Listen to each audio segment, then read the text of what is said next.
Veneer. Chapter 6. I am starving, Tara says as she yawns loudly before she adds, I'm so tired. We've just stepped out of our last class and are now heading to my car. My father managed to change the tires for my car and now I can drive myself around without having to wait for him. I am hungry too. What do you have in mind? I ask as we get into the car. I'm craving Burger King. She laughs, and I just glare at her. Again. Didn't we have that yesterday? We did, she shrugs. What would you rather we eat? Some seafood. And you know I am not a fan of seafood. You know what, let's get my burger first, then we can go to Urban Yard for your seafood. I guess I can work with that. I smile as I pull out of the car park and into the main road.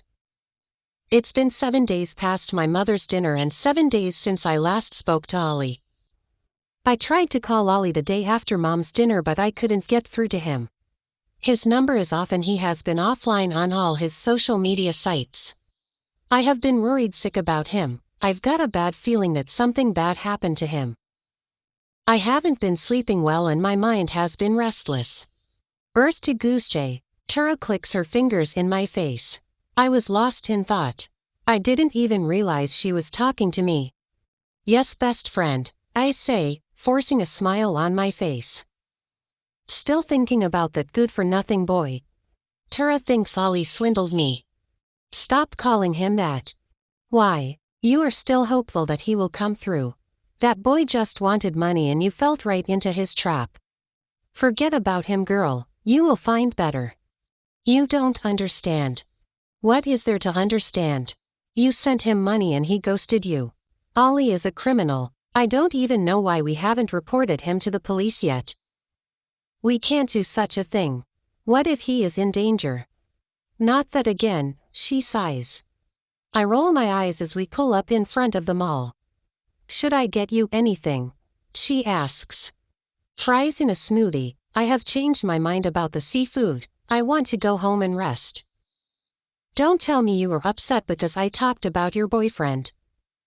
I am not upset, just get the food so we can get going. Okay, she gets out. As I wait for her, I try Ollie's number again but as usual it takes me straight to voicemail. Where in God's name are you, Ollie? Could it be that you swindled me? Should I forget about you? The thoughts race through my mind. 5 minutes later, Tara returns. Here, she says, handing me the food. Thank you. When am I meeting your father's girlfriend? I don't know when next she's coming over. I will ask Dad then let you know. And you said your mother is totally cool with Uncle Dario having a girlfriend? Yes, she is totally cool with it. You know, Mom. Your family is weird in a good way. The drama that my mother would put up if she heard my father is dating someone else. When it comes to dramatic women, your mother tops the list, I say and we burst out laughing. Tara's parents are divorced but they still live under the same roof. It's been like that for years now.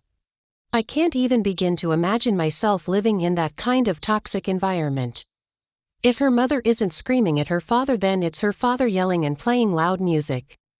The only time her house is quiet is when one of them isn't home. At least it's been quiet for a month now, she says, taking a bite of her burger. I hope Mom extends her vacation. I laugh, take a sip of my smoothie and eat my fries. You know you are always welcome at our place if it gets too noisy at yours. I know, babe, I know, and I am super grateful for you and Uncle Dario. I wouldn't have survived the last couple of years without you two by my side. You've been my sanity. Girl, we've been each other's sanity. Even though you act like a brat sometimes, I love you. I love you too, no homo. I roll my eyes. We spend the next 30 minutes eating while talking about random stuff, then I drive Tara home before heading home. As I pull up in front of the house, I notice Sarah's car in the parking lot. What is she doing here? I wasn't expecting her over tonight. I was hoping to spend a quiet evening with Dad catching up on some TV shows that I recorded. Since he's been busy of late and we didn't have the opportunity to watch them. Dad, I am home. I call out. Getting no response, I walk into the kitchen. Sarah is in the kitchen, cooking and dancing along to the music playing on the radio.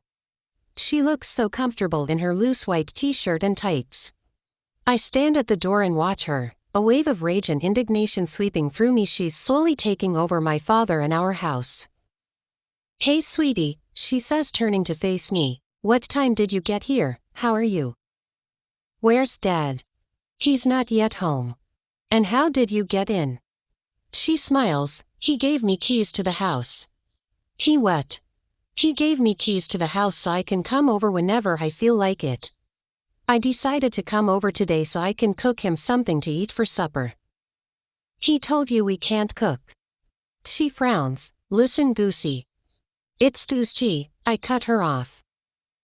"I don't care what your name is, Goosey, Gus or Googe. Now listen to me. I know you don't like me that much. The feeling is mutual. I don't like you either, but for Dario's sake I am willing to pretend to like you.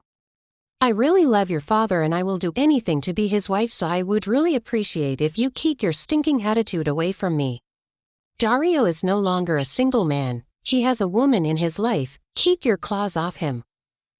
"Excuse me. You better get used to having me around. I will be spending most of my time around this place. I might even decorate the house a little bit because it misses a woman's touch. If you don't like me being here, go and leave with your mother."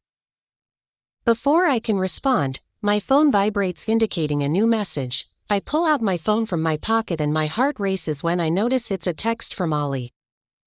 "Hey babe, please call me back," the text reads. I stare at Sarah, who is watching me intently. A text from a boy. She smiles. I click my tongue and walk out of the living room, making a mental note to tell my father about Sarah's behavior. Once in my room, I shut the door, sit on the bed and dial Ollie's number, and he picks up almost immediately. "Ollie. Where the hell have you been? I've been worried sick." "I am so sorry babe, there's been so much going on. There's a lot I want to tell you." "Talk to me. I would really love to see your face. I miss you so much." "Let's video call." "I don't have enough data. Let me send you something for your bundles and then we can video chat." "You need to tell me why you went quiet on me. I know you are angry with me, but I will explain babe." "Okay, give me a few minutes." "I love you," he says. "I love you too," I smile before I hang up. Asterisk. Ella B. The one posted the other day was 7.